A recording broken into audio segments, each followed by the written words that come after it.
Hello नमस्कार मित्रों। मैं अर्जुन एक बार फिर से स्वागत करता हूं आप सभी का हमारे यूट्यूब चैनल पर।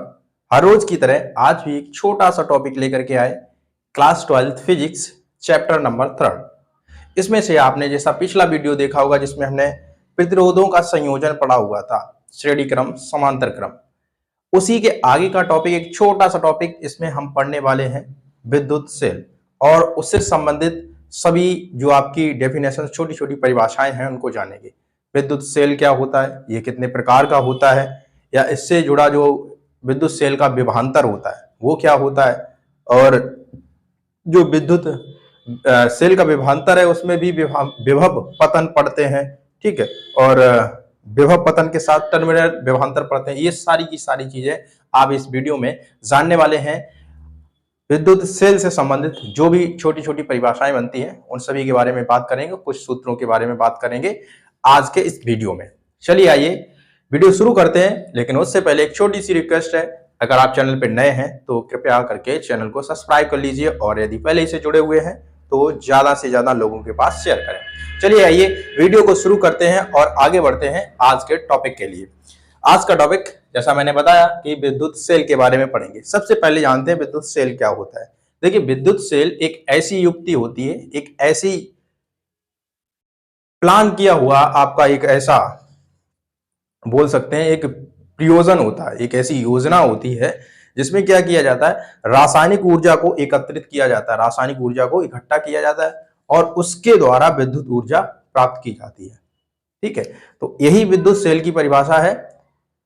विद्युत सेल की यही आपकी परिभाषा है क्या, कि रासायनिक ऊर्जा से विद्युत ऊर्जा, रासायनिक ऊर्जा से विद्युत ऊर्जा में परिवर्तित करने के लिए जो युक्ति होती है उसी को विद्युत सेल कहते हैं।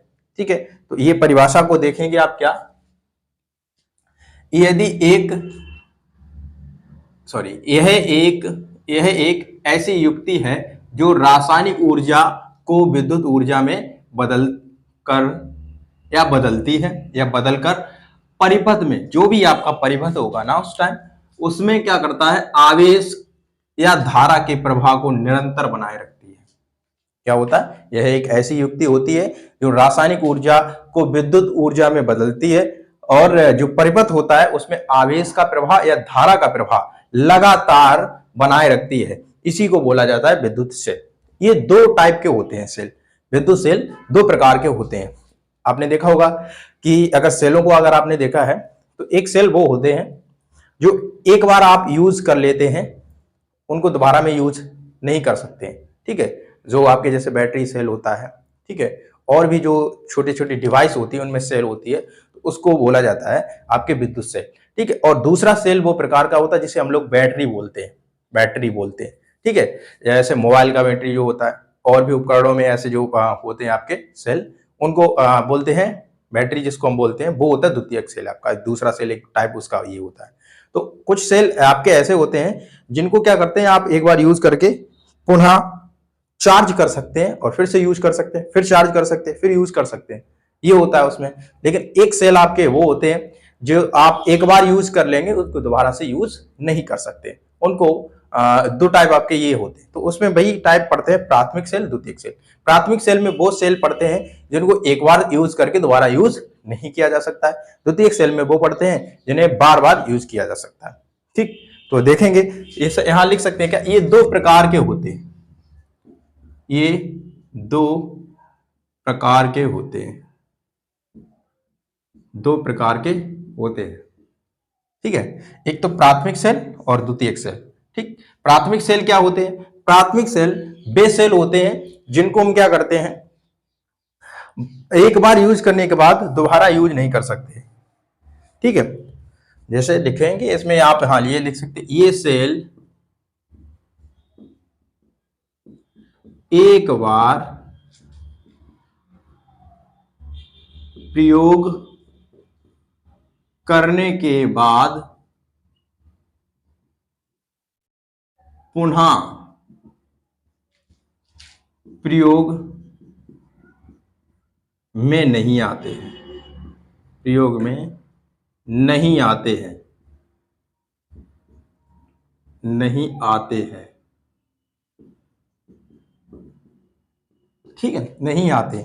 एग्जाम्पल लिख सकते हैं आप इसके, जैसे Daniel cell, Daniel cell, Daniel cell, ये एग्जाम्पल आपके इसके हो जाएंगे, प्राथमिक सेल के एग्जाम्पल आपका डेनियल सेल। और एक और लिख सकते हैं जिसका नाम होता है शुष्क सेल, शुष्क सेल, शुष्क सेल। ठीक है, ये इसके एग्जाम्पल होते हैं आपके प्राथमिक सेल के। आइए बात करते हैं द्वितीयक सेल पे। द्वितीयक सेल क्या होते हैं? ठीक है, द्वितीयक सेल हमने आपको बताया जैसे वो जिन्हें बार बार से आवेशित किया जा सकता है या जिन्हें बार बार से चार्ज करके हम यूज में कर लेते हैं, वो द्वितीयक सेल होते हैं। तो आप लिखेंगे इसमें क्या, इन सेलों को बार बार आवेशित किया जा सकता है, आवेशित किया जा सकता है, किया जा सकता है। ठीक है, मतलब इन्हें बार बार चार्ज करके यूज में लिया जा सकता है। इसका एग्जाम्पल आप लिख लेंगे। इसका एक एग्जाम्पल होता है, बहुत प्रचलित होता है इस द्वितीयक सेल का, सीसा संचायक सेल जिसे बोलते हैं। तो आप इसको लिख सकते हैं यहाँ पे क्या, सीसा संचायक सेल। एग्जाम्पल इसका डालें, सीसा संचायक सेल, संचायक सेल, सीसा संचायक सेल। देखिए मैं आपको बता देना चाहता हूं कि देखो ये इंपॉर्टेंट टॉपिक है आपका, यहाँ फिजिक्स में पढ़ रहे हैं आप, इसी टॉपिक को बहुत ही डीपली तरीके से पढ़ेंगे। आपकी जो केमिस्ट्री है उसमें जो आपका सेल को लेकर के टॉपिक दिया गया वो बहुत कायदे से आपको वहां पढ़ना है। यहाँ सिर्फ हमने सेल के बारे में जाना हुआ है, सेल क्या होता है, ये कैसे काम करता है, कितने प्रकार का होता है, ये जान रहे हैं सिर्फ यहाँ पे। लेकिन वहां पर आपको उसकी आंतरिक संरचना और वो कैसे काम करता है, एनोड कैथोड सारी चीजें पढ़नी होती है इसमें। चलिए आप इसका स्क्रीनशॉट ले लीजिए और फिर आगे के टॉपिक पे बात करते हैं। चलिए हो गया होगा।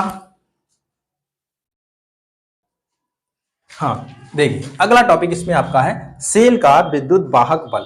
देखिए सेल का विद्युत वाहक बल क्या होता है वो देखें इसमें। देखिए सेल का विद्युत वाहक बल का मतलब क्या है कि किसी भी परिपथ में जिसके लिए हम सेल को यूज करते हैं तो उसके पूरे परिपथ में धारा पहुंचाने के लिए, पूरे परिपथ में धारा पहुंचाने के लिए जो ऊर्जा देता है सेल, जो ऊर्जा देता है सेल, उसी को उस सेल का विद्युत वाहक बल कहते हैं। ठीक है, उसी को सेल का विद्युत वाहक बल कहते हैं। जैसे आप पहले रेडियो जो आपका था, रेडियो में जो आप सेल डालते थे, ठीक है, उस सेल के ही तो वजह से उस पूरे सर्किट में विद्युत का प्रवाह होता था। ठीक है, अब वो होता क्यों था, क्योंकि वो सेल आपका ऊर्जा देता था, एनर्जी देता था, जो विद्युत देता था उसी के कारण पूरे सर्किट में प्रवाह होता था। तो सेल जो ऊर्जा दे रहा था उस ऊर्जा को ही सेल का विद्युत वाहक बल कहते हैं।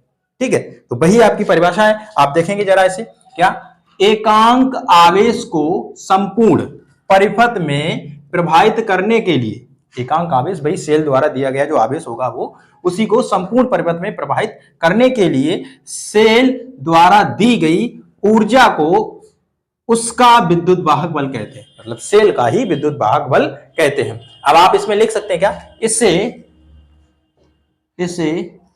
कैपिटल ई से प्रदर्शित करते हैं। अब आपने पीछे फार्मूला पढ़ा हुआ है, E बराबर बी अपॉन एल, पढ़ा हुआ है क्या, E बराबर बी अपॉन एल। ठीक है, लेकिन आपको यह फार्मूला यहां भी, अब आपने पीछे फार्मूला पढ़ा हुआ है क्या, E बराबर W अपॉन क्यू। देखिए W क्या है, उसके द्वारा किया गया कार्य या उसके द्वारा दी गई जो ऊर्जा होगी वो, और Q क्या है, जो आवेश प्रवाहित किया गया संपूर्ण परिपथ में पहुंचाया गया वो। ठीक, तो इसका ये आपका फार्मूला हो जाता है E बराबर W अपॉन क्यू। और मात्रक आप इसका लिख सकते हैं, यहीं से लिख सकते हैं क्या, जूल प्रति कूलम, जूल प्रति कूलम, या विद्युत वाहक बल है तो इसका मात्रक आप वोल्ट लिख सकते हैं। ठीक है, अथवा में यहां लिख लो आप और करके वोल्ट। ठीक, कर लीजिए, ये आपकी परिभाषा, आप इसको नोट कर सकते हैं आसानी से, बहुत सिंपल सी है। विद्युत वाहक बल बोलते हैं इसको, सेल का विद्युत वाहक बल E बराबर W अपॉन क्यू होता है, मात्रक इसका वोल्ट होता है। वोल्ट बहुत ज्यादा यूज करेंगे, जूल प्रति कूलम भी होता है, लेकिन वोल्ट ज्यादा यूज होता है इसका। चलिए अगला, अब आप इसमें देखेंगे एक छोटी सी हेडिंग है विभव पतन, और इसके बाद विभव, टर्मिनल विभव जो होता है उसको पढ़ेंगे। तो देखिए इनमें से पहले एक किसी एक को डालते हैं। चलिए विभव पतन को पहली हेडिंग बनाते हैं आपकी, विभव पतन, विभव पतन। देखिए विभव पतन, ये क्या होता है विभव पतन? विभव पतन देखिए क्या है विभव पतन, जब एकांक आयतन को आंतरिक परिपथ में, जो आयतन होता है उसके क्या करते हैं, आंतरिक परिपथ में आवेश को प्रभावित किया जाता है। आंतरिक परिपथ में आवेश को प्रभावित करने के लिए सेल द्वारा जो ऊर्जा दी जाती है उसी को बोलते हैं विभव पतन। ठीक है, उसी को क्या बोलते हैं, विभव पतन। देखेंगे इसको जरा, क्या एकांक आयतन को आंतरिक परिपथ में, एकांक आयतन को आंतरिक परिपथ में प्रभावित करने के लिए सेल द्वारा दी गई ऊर्जा को विभव पतन कहते हैं।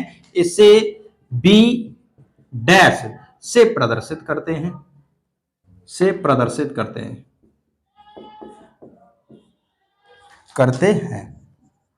ठीक है, इसका फॉर्मूला हो जाएगा B dash is equal to W upon Q.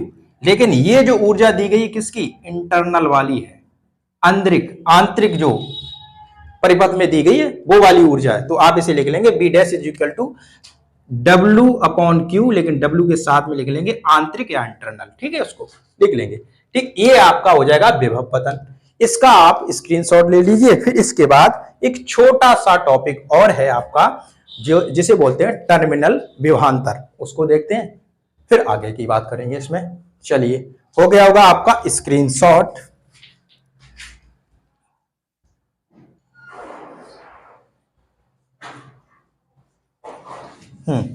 देखिए टर्मिनल विभवांतर, ये क्या होता है टर्मिनल विभवांतर?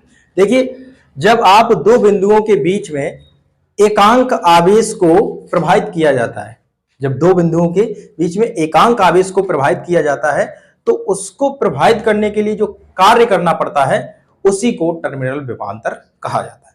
ठीक है, क्या लिखेंगे, दो बिंदुओं के बीच एकांक आयतन को प्रभावित करने के लिए किए गए कार्य को टर्मिनल विभवांतर कहते हैं। ठीक है, एक लिखते हैं आप, क्या, दो बिंदुओं के बीच एकांक आयतन को प्रभावित करने के लिए किए गए कार्य को टर्मिनल विभवांतर कहते हैं। इसे V से प्रदर्शित करते हैं।